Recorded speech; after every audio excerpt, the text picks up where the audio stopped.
Estamos de regreso a las 2:37. Vamos a platicar sobre el laberinto, el color de la identidad mexicana. Vamos a platicar un poco sobre el tema del mes patrio, unos minutos, unos 20, 25 minutos. Pero arranquemos con esta cápsula que preparó el equipo de Oliva Noticias para que le presente a los invitados en la mesa y charlemos un poco. Como ya es costumbre, las familias mexicanas cada 15 de septiembre se preparan para realizar platillos típicos como el pozole, los antojitos, chiles en nogada, mole, pancita y hasta las tostadas de tinga para las celebraciones por las fiestas patrias. Varios hogares se adornan con banderas y los colores patrios para exaltar la celebración. Este viernes, el presidente Andrés Manuel López Obrador saldrá por uno de los balcones de Palacio Nacional para dar el grito de Dolores en conmemoración a los héroes que lucharon por la independencia de nuestro país. El grito de independencia es uno de los eventos históricos más importantes de México, ya que marca el inicio de la lucha por la independencia. Esta lucha comenzó cuando el cura Hidalgo incitó al pueblo de Dolores a levantarse en armas en contra del virreinato, al convocarlos a todos a través del sonar de las campanas de su parroquia y gritando con elocuencia los motivos por los cuales no podían quedarse esperando sin participar en esta lucha. Este 15 de septiembre, una vez más, los mexicanos daremos el grito al unísono de la voz del primer mandatario del país. Para celebrar el 213 aniversario, se llevarán a cabo una serie de actividades en el Zócalo de la Ciudad de México. Y como particularidad, hay que recordar que el presidente afirmó que el Poder Judicial y Legislativo no están invitados al grito de independencia en el Zócalo capitalino. Y el 16 de septiembre, el presidente encabeza el desfile militar, tal como se acostumbra. Así, los mexicanos encontramos otro motivo de celebración, porque se vive de forma apasionada y efusiva, solo que en estas fechas a veces se pierde el significado más profundo de lo que en realidad representan estas fechas. Por ello, vale la pena reflexionar por qué septiembre es el mes patrio y por qué recordamos justo hoy nuestra identidad como mexicanos. Oliva Noticias. Bueno, pues vamos a reflexionar un poco. Están como invitados en esta mesa de trabajo el doctor Fernando Vizcaíno, investigador del Instituto de Investigaciones Sociales de la UNAM, vía telefónica, y aquí en la mesa de trabajo de Oliva Noticias, el doctor León Alfonso Colorado Hernández, director general de Difusión Cultural y académico de la Facultad de Historia. Doctor, ¿cómo está, Colorado? Buenas tardes. Buenas tardes, muchas gracias. ¿Qué tal? Dice la gente, nos han estado escribiendo bastante, ¿no? Después de que anunciamos que esto sería... platicaríamos un poco a profundidad lo que se alcance a hacer sobre el tema del mes patrio y nos preguntan algo relacionado con lo que en su momento escribió Octavio Paz en el libro El laberinto de la soledad, donde dice que el mexicano es producto de una mezcla de dos culturas opuestas entre sí. ¿Persiste eso a su juicio? Bueno, sí, persiste, pero en realidad creo que por un lado... continúa, por el otro habría que hacer algunos matices. Ya no son dos culturas las que se pueden ver. Se pueden ver. México es un país plural. Hay varias culturas también. E incluso del lado europeo también llegaron varias culturas. Nosotros hemos tendido a ver esta visión que lleva apenas 2 siglos en todo el mundo de los estados-nación y hacerla retroactiva. Lo hemos llevado a realidades que antes no existían. En el momento de la conquista, por ejemplo, no existía México ni existía en España, ¿no? Tampoco. Entonces, creo que sí hay ciertas continuidades de tipo, sobre todo cultural, más que político, las que permiten hablar de esta identidad que está ahora en México, por ejemplo. Hay una clara relación. El video mostró, por ejemplo, en primer lugar, una olla, ¿no? Y con un fogón preparando comida. Sí. Cada vez que alguien come una tortilla hay una continuidad cultural de miles de años. Y es cultural no solamente porque esté bueno y esté rico y está en todos lados, sino porque sabemos que, por ejemplo, los habitantes de lo que ahora es México prehispánico trabajaron el maíz, manipularon las plantas para crear el maíz que ahora tenemos. No se creó solo. Hubo una especie de trabajo de ingeniería genética de los antiguos pobladores de México para crear ese tipo de productos. Entonces hablamos de cultura como un elemento fundamental para entender el presente, pero cultura entendida como la creación colectiva de las generaciones. Uh-huh. El doctor Fernando Vizcaíno, que está en la línea. Doctor, buenas tardes. Hola, ¿qué tal? Buenas tardes. Gracias por tomar esta comunicación. ¿Usted nota algún elemento particular, algún elemento distinto, algún elemento que podamos charlar en este 2023 que esté generando alguna diferencia con respecto a los años anteriores en cuanto a festejo patrio, doctor Vizcaíno? Hay continuidades y a su vez especificidades. Algo que creo que deberíamos de considerar y que sí ya se ha vuelto parte de la, digamos, de la diversidad cultural que constituye eso que llamamos mexicano o mexicanos. Yo pensaría también en los mexicanos en Estados Unidos. Es que normalmente cuando hablamos de los mexicanos casi siempre lo delimitamos a las culturas, como acaba de decir bien mi colega, el doctor Colorado, a las fronteras de México. Pero yo siempre creo que hay que pensar que la cultura mexicana y la identidad mexicana en términos generales va más allá de las fronteras. Podría decirse que las fronteras en cierta forma se diluyen. Y por otro lado, bueno, pues hay que reconocer que dentro de las continuidades estamos hablando de una identidad que tiene sus particularidades, pero elementos que se van acentuando desde el siglo XIX. Uh-huh. Por ejemplo, la Virgen de Guadalupe. Hay que recordar que el cura Hidalgo se levanta gritando, antes que decir viva México, viva la independencia, él dice viva la Virgen. Uh-huh. Y viva el rey de España, porque el rey de España estaba detenido en Francia en el contexto de la invasión napoleónica. Sí. Entonces, la Virgen de Guadalupe, no solo el catolicismo, sino la Virgen de Guadalupe, es uno de esos componentes que le dan origen al proceso de independencia, de levantamiento. ¿Y por qué la Virgen? Bueno, pues porque es un signo precisamente de identidad nacional, que le da además continuidad a lo largo del siglo XIX y todavía a lo largo del XX y lo que llevamos del actual, como un elemento muy importante de la identidad nacional, que dicho sea de paso, es parte también de la identidad de los mexicanos en Estados Unidos.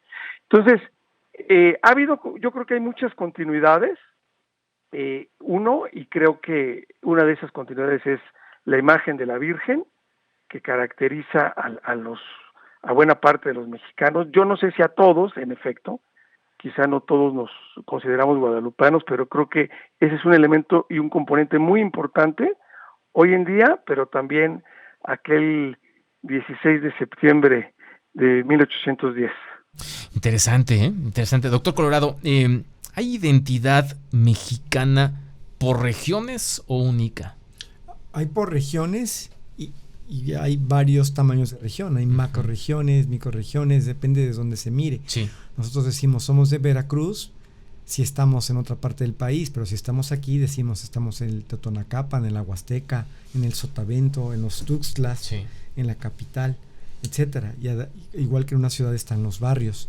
Pero creo que, como señalaba el doctor Vizcaíno, hay elementos comunes y que justamente al mismo tiempo las fronteras se diluyen. La segunda ciudad con más mexicanos en el mundo no está en México, es Los Ángeles, ¿no? Sí. Hay ciertos elementos de la comida mexicana que han desplazado en Estados Unidos a productos locales. Hace unos meses una marca de cerveza mexicana se colocó como la más vendida por vez primera en la historia, ¿no? Ya ha habido momentos en que también la salsa ketchup ha sido desplazada, en fin, de la misma manera que nosotros estamos en un proceso donde también reconfiguramos lo que es el mexicano, porque los migrantes son fundamentales, ¿no? Y también esas fronteras, a su vez, no creo que hay que ver en el momento en que en el video vimos el mariachi, sí, ¿no? El son de Jalisco, bueno, eso se ha vuelto nacional, sí, ¿no? Y no solamente en las fiestas patrias, cualquier fin de semana se oye cantar rancheras en todos lados, y esto ha continuado muchos años, pero la ranchera está en el mundo, sí, y los exponentes de la ranchera han creado música en otros estilos, como en los huapangos, como José Alfredo, que tiene la serenata huasteca, ¿no? Y que tiene corridos dedicados a Monterrey y a muchas partes del país. Entonces, este elemento nacional siempre está mirando la pluralidad también, las regiones y lo regional. Y creo que eso es lo que permite también que las y los mexicanos digamos, bueno, en esta fiesta patria tiene que ver con lo que nos une a todos, pero tiene que ver con lo mío inmediato, con lo que es de mi región. En la nación entra lo mío, que es de aquí, muy de aquí. Y pensemos en esto desde Yucatán hasta Sonora, desde Sinaloa hasta Veracruz. Estas tensiones y estas conjunciones crean dinámicas que hacen tan viva la tradición y que en estos días de fiestas pues todo el mundo recuerde no solamente lo que le es más querido, el acto de la primaria de los lunes en la bandera con las efemérides, sino también, por ejemplo, la comida de la región de la cual proviene como migrante interno del país y una serie de cosas. Todo eso está en movimiento en estos días. Interesante. Doctor Vizcaíno, ahorita que hacía alusión a los mexicanos, ¿no?, que están en el extranjero, caray, y es cierto, cuando por alguna circunstancia, no solamente el mexicano que está viviendo fuera, ¿no?, sino por alguna circunstancia salimos de nuestro país y nos toca, pongamos Estados Unidos o Europa, nos toca escuchar el himno nacional mexicano o vemos algún símbolo que nos recuerda a nuestro país, se vive con una intensidad bastante fuerte, ¿no?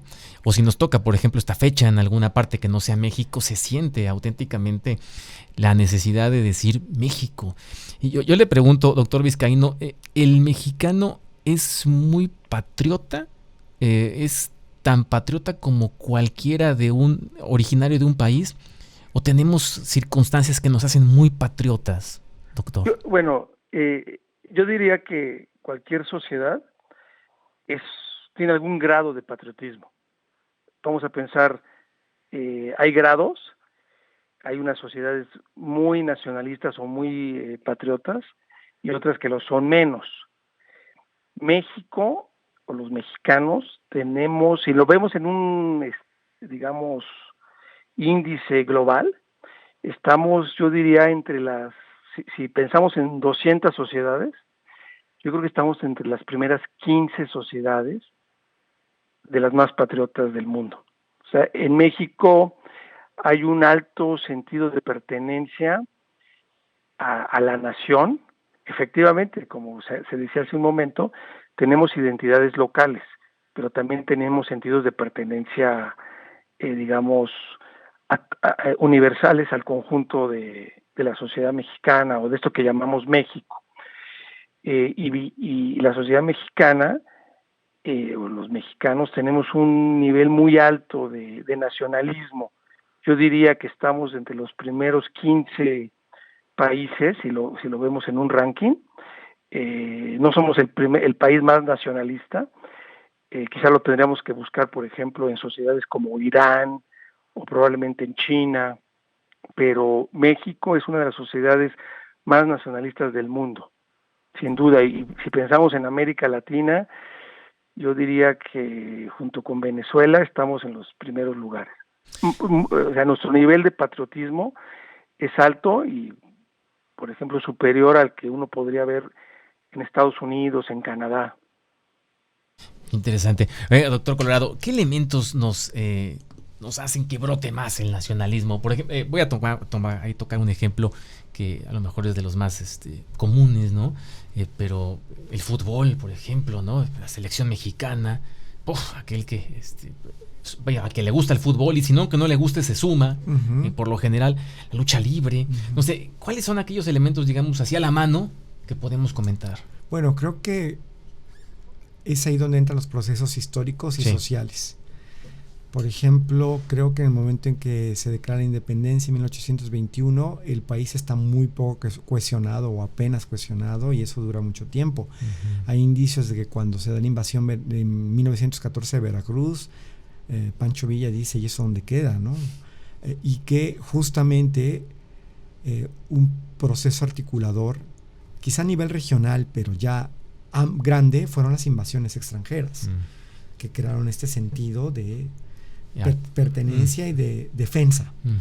Pero la revolución fue un proceso de articulación del país. La gente salió de sus regiones, la gente vio que tenía que tomar en cuenta el resto del país, que había zonas, norte, sur, en fin, una serie de cuestiones, y es ahí donde podemos ver que aunque ahora queramos, por un lado, verlo todo como fiesta, comida, alegría, bebida y baile, el elemento histórico es fundamental para entender esto, y dentro de ese elemento histórico está la lucha social. ¿Por qué? Porque el momento en que Hidalgo levanta la bandera, bueno, pues no está muy claro desde un punto de vista histórico si realmente se buscaba la independencia, la autonomía u otra serie de cuestiones, pero lo que sí está muy claro es que hay una abolición de la esclavitud y que se está tratando de tener otro pacto social con las comunidades de los pueblos indígenas, y que es un levantamiento de tipo social.